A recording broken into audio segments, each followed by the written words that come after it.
Welcome to Impact. My name is Zach. I'm the youth pastor at Branchline Church, and I get to lead Impact Student Ministries. And so I'm so excited that you're here tonight as we're launching our new series called As Yourself. But before we get too far in, I got a question for you. Have you ever done anything embarrassing? Whether it embarrassed yourself or someone else, have you ever done anything embarrassing? And please tell me yes, just because it's going to make me feel a whole lot better. But I figured I should share a little bit more about me, a little bit of embarrassing moments, and so I could pick many different things. But I'm going to talk about my social media, my Facebook and Instagram. So that's what I had back in high school, and I was that kid that literally posted updates about whatever was happening in my life. I can't believe as I look back that was me, but some of the things I said, for instance, were like this. Zach is very excited for the Langenfeld Christmas party. That was my family, and I was just heading there, I guess, for a Christmas party, but I wanted everyone to know, and I really wanted everyone to know, because I mean, look at all the exclamation points. I love exclamation points, but even that was a little excessive. Another instance for you. I said this, is sitting next to Isaiah, who was about to eat calamari. Like, I'm sitting next, this is my cousin. I'm not even the one eating the calamari. I'm the one sitting next to my cousin who's eating the calamari, and I felt like this was something the world needed to know. But as you see, I did get one like. Sure, it was him. Sure, it was Isaiah, but I got a like, and so I was pretty excited about that. I had many of these kind of posts as well. Just lost a soccer game 1-0. Very bummed it was so close. Very bummed I posted that. And I posted just about all my soccer games, win, lose, whatever it might have been. There was a post pretty much after every one. But the posts that got me the most, the ones that still make me cringe, well, they used to make me cringe when they come up in my memories. I just deleted them because I couldn't do it anymore. But in 9th grade, my family took a road trip down to Florida. And I kid you not, in the span of like the 2 or 3 days it took us to get down to Florida, I'm pretty sure I posted over 20 times. Like, it was nuts. It would be things like, just leaving Minnesota, 20 hours to go. Just made it through Iowa, 16 hours to go. Stopping at Mickey D's, gotta fuel up. That was a little embarrassing, that one. But just made it through Georgia, just made it through Tennessee, 1 hour away, made it to Florida. Yeah. And I know everyone was just enthralled with it, although for some reason my grandma was the only one that liked any of the posts. And so I suppose that should tell you something, that my grandma's really proud of me. That's what I like to think in my head, not that it's embarrassing or anything like that. But we could also go look at my Instagram as well, and just to throw out a couple examples there, I have this great one. Ice cream. You know, nothing cooler than that. I made an ice cream cone out of Play-Doh, thought it would be a cool photo to pretend I was licking it. My sister called me a nerd. But I'm still proud of that ice cream cone I made. Here's one more. When I went to Sky Zone, and just want you to focus in on those hashtags. I was just learning about hashtags and how to actually use them well. I obviously didn't know yet, but we got hashtags so much jumping. You know, it's a trampoline park, a lot of jumping, clever there.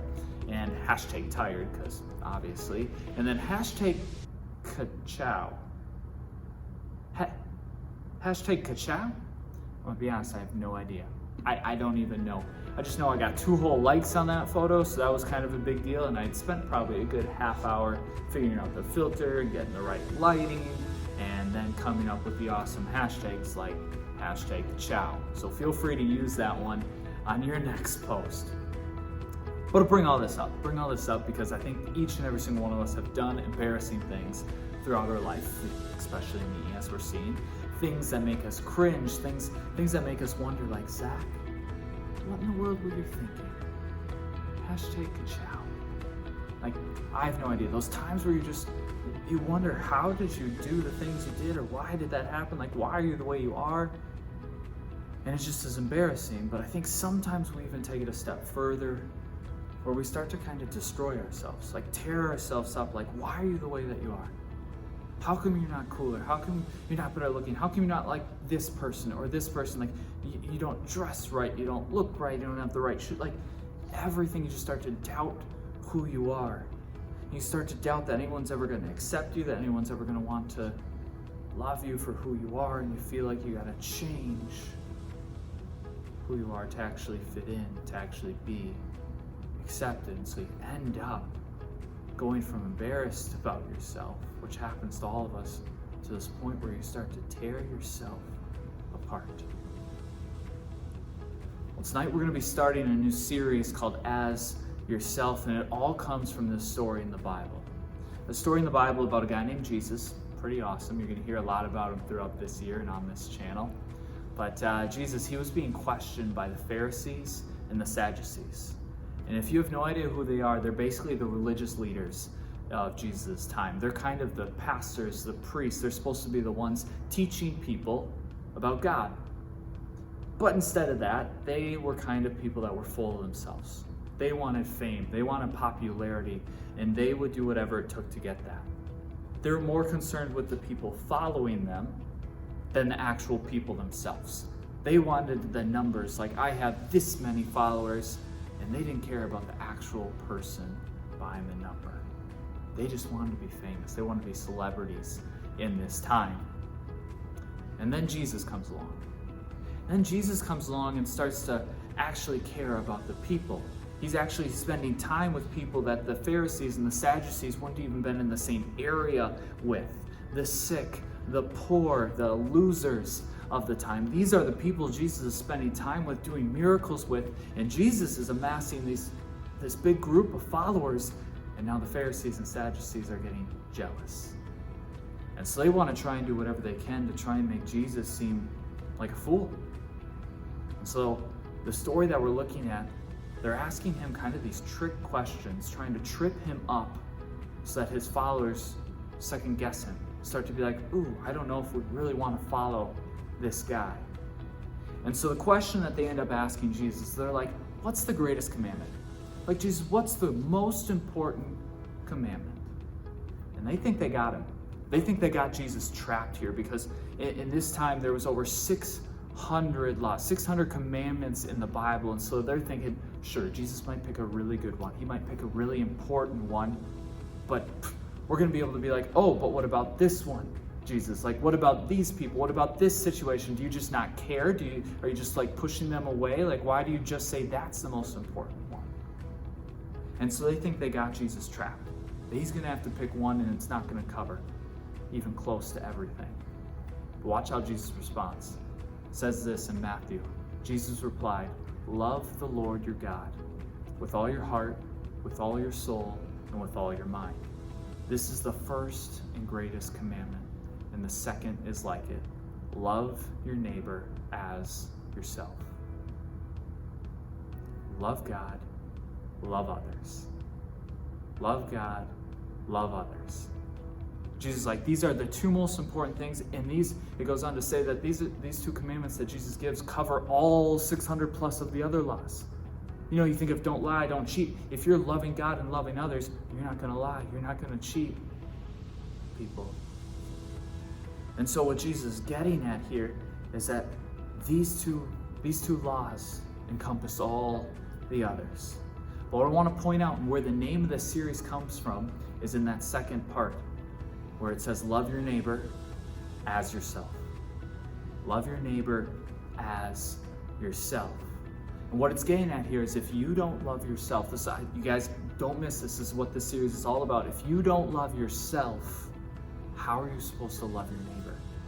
How are you supposed to love your neighbor as yourself if you don't already love yourself? And I'm not saying, we're not going to talk about how you love yourself like the Pharisees and Sadducees. We don't want it to be all about you and your popularity, but we want to show you just how valuable God sees you.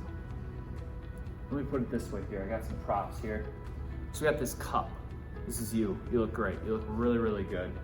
We got a bowl here. It says neighbors on it. You got a lot of neighbors, friends, family, co-workers, other students. And then we got this big one, love. And a little hint into next week, the Bible talks about how God is love. And that if we actually want to love others, we have to first know love, which is God. So hold on to that. But what I'm talking about, when God says love your neighbor as yourself, he's like, if you don't love yourself, if you only love yourself a little bit, if you only love yourself that little bit, that's all you're going to be able to give. And it's going to be a burden. It's going to be tough. You're like, oh, I only have this much love. And this idea of like, oh, I got to pour it out. It's difficult. But what Jesus is getting at in this verse is he's saying, when you start with loving God first and foremost, you start to then see how he sees you. You start to see just how much God loves you, just how much he cares about you, and then you start to realize that you have value, that there's worth to your life. And so instead of having just that little bit of love to pour out, instead you start to see that God's like, oh man, I love you so much.